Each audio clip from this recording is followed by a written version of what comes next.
नमस्कार दोस्तों, आपका हमारे चैनल में स्वागत है। आज हम बात करते हैं लोकसभा चुनाव वोट करने के लिए और चुनाव की हलचल को देखते हुए आज बात करते हैं लोगों से, देखते हैं क्या है उनकी राय। आइए जानते हैं सीधा जनता। क्या लगता है आप कि अमेठी में विकास को लेकर क्या लोग चुनाव वोट देने जाएंगे या कुछ और भी रहेगा उसका मुद्दा? देखिए, अमेठी ही नहीं संपूर्ण देश में विकास जो है वो एक ऐसा विषय है जिसको लोगों ने अब समझना शुरू कर दिया है, क्योंकि अभी तक विकास के नाम पर सिर्फ झुनझुने पकड़ाए जाते थे जनता को। लेकिन आज विकास का जो खाका नरेंद्र मोदी जी ने गुजरात से शुरू करके संपूर्ण देश में लागू कर दिया है, उसका असर पूरी तरह से दीदी स्मृति ईरानी के माध्यम से अमेठी में भी दिख रहा है। अमेठी में उन्होंने आयुष हॉस्पिटल बनवाया है, जिसकी लोग पहले केवल कल्पना करते थे। अमेठी CHC का जो हॉस्पिटल था, वहाँ दवा नहीं होती थी, वहाँ डॉक्टर नहीं रहते थे, वहाँ कंपाउंडर नहीं रहते थे।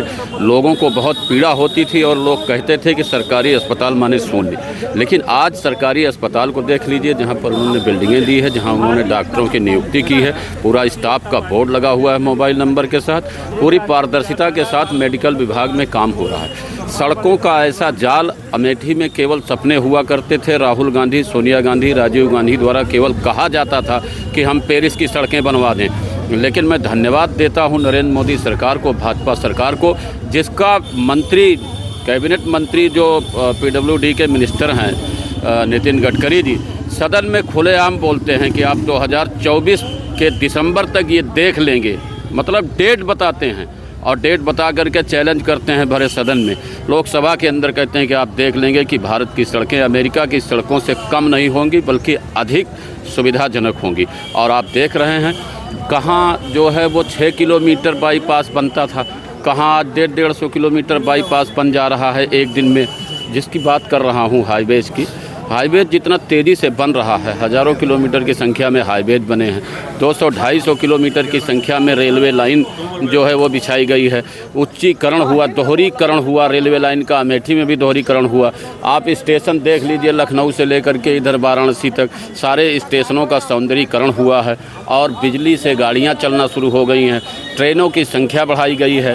बुलेट ट्रेन की जो है वो कल्पना भी नहीं हुआ करती थी, आज वंदे भारत के रूप में जाने कितनी ट्रेनें कहाँ से चल रही हैं। आज ट्रेनों का जो ठहराव नहीं था, यहाँ लोकल स्तर पर लोगों ने मांग किया। स्मृति ईरानी ने, चाहे मुसाफिर खाना की बात रही हो, चाहे अमेठी की बात रही हो, अभी कल भी पेपर में आया था कि एक ट्रेन यहाँ पर जो जाती है बिहार, वहाँ से मुंबई से, दिल्ली से, और उसका ठहराव यहाँ पर होगा।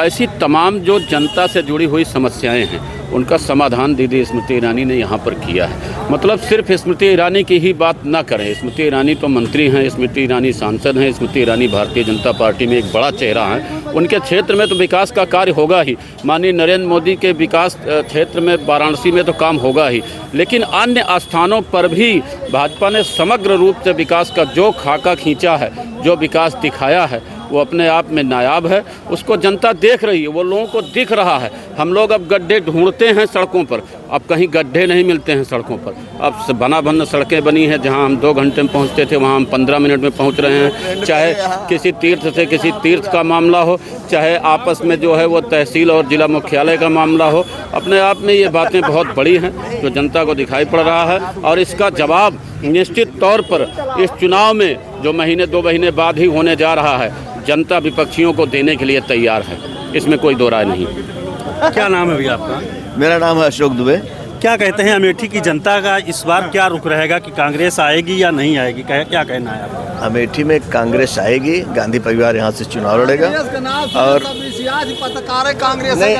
भैया आप बोल लिए, फिर आप शांत रहिए। हाँ, तो ये है, तो गांधी परिवार यहाँ से आएगा और निश्चित रूप से हम लोग यहाँ से 5 साल बीतने को हो गए, उसके बाद आज तक उनका कोई यहाँ पे चुनाव हारने के बाद राहुल जी आए थे यहाँ पे, और जगदीशपुर में, जैसा कि आप लोगों को जानकारी है।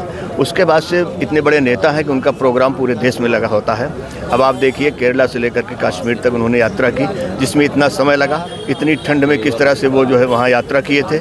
और आज भी जो है मणिपुर से शुरू किया है। एक टी-शर्ट पहन करके वो आदमी देश के लोगों को जागरूक कर रहा है, देश के लोगों के साथ आ जा रहा है। ये कम बात नहीं है। वो यहाँ की समस्या, देश की समस्या को जानने का प्रयास कर रहे हैं और मौका मिलने के बाद उस समस्याओं को वो दूर करेंगे। क्या कहना है आपका कि भारतीय जनता पार्टी जो है और कांग्रेस में क्या यहाँ पे चुनाव लड़ेंगे दोनों पार्टी? कांग्रेस तो चुनाव नहीं लड़ेगी। राहुल गांधी जो है 5 साल बीत गया, एक बात पता लगता है कि जगदीशपुर साइड में कहीं आए थे, लेकिन जगदीशपुर से आने से ही थोड़ा चुनाव जीत जाएंगे वो। यहाँ तक कि मैं बता रहा हूँ कि वो यहाँ के 10 साल सांसद रहे, वो अपनी विकास निधि नहीं खर्चा कर पाए, विकास निधि वापस चली गई, सोनिया गांधी की विकास निधि वापस चली गई। तो ये लोग क्षेत्र में विकास नहीं करना चाहते हैं, केवल यहाँ नाम के सांसद बना रहना चाहते हैं बस केवल। क्या नाम है आपका? राघवराम यादव। कहाँ से आए हैं? बदलापुर से। आपको क्या ये जो भारतीय जनता पार्टी सरकार चल रही है, इसमें आपको कुछ मिला है? इसमें तो बहुत ही गड़बड़ है, ये जान लीजिए। गोरू छोड़ दिए हैं, किसान इतना त्रस्त है कि दाल सब्जी खाने को मोहताज है। और सरकारी योजनाओं का लाभ मिला है आपको कि नहीं मिला? योजनाओं का लाभ जो कुछ थोड़ा बहुत मिला, सबसे ज़्यादा तो परेशान है किसान। लाभ क्या मिल रहा है? ये मतलब अपंग बना दे रही है लोगों को। बेरोजगारी चरम सीमा पर है, बेरोजगारी को कभी ध्यान नहीं दे सरकार। जब चुनाव आती है तो उसी वक्त पिटारा खोलना चाहती है और उसके बाद बंद कर देती है, कुछ नहीं करती है। सरकार किसी लायक नहीं है, इसका पतन होना निश्चित है। इस बार क्या मुद्दा रहेगा आपका? मेन मुद्दा क्या रहेगा? मेरा मुद्दा तो यह है कि बेरोजगारी है, गोरू और किसान, सबसे ज़्यादा किसान त्रस्त हैं और किसान के ऊपर कोई सरकार ध्यान नहीं दे रही है। और ये सरकार तो ये किसान को तो चाहिए सब लोग एकजुट होकर के इस सरकार को गर्त में धकेल देना चाहिए। ये सरकार कभी नहीं आनी। सरकार तो बहुत सी योजनाएं चलाई, बहुत से विकास कार्य ले आए और चलाई यार। सरकारी इतनी महंगाई है कि आदमी खा नहीं सकता, जी नहीं सकता है। बेरोजगारी इतनी है कि आदमी पैसे के लिए मोहताज है। जो बड़े लोग हैं उनको क्या करना है? उनको 1-1 लाख तनख्वाह मिल रही, वो तो आराम से 100 रुपए किलो आलू मिलेगी तभी खरीद लेंगे। और जो बेचारे गरीब आदमी है, जो मतलब खेती बाड़ी करने वाले, उनके 1 पैसे को मोहताज है। कहीं सरकार ध्यान देती है?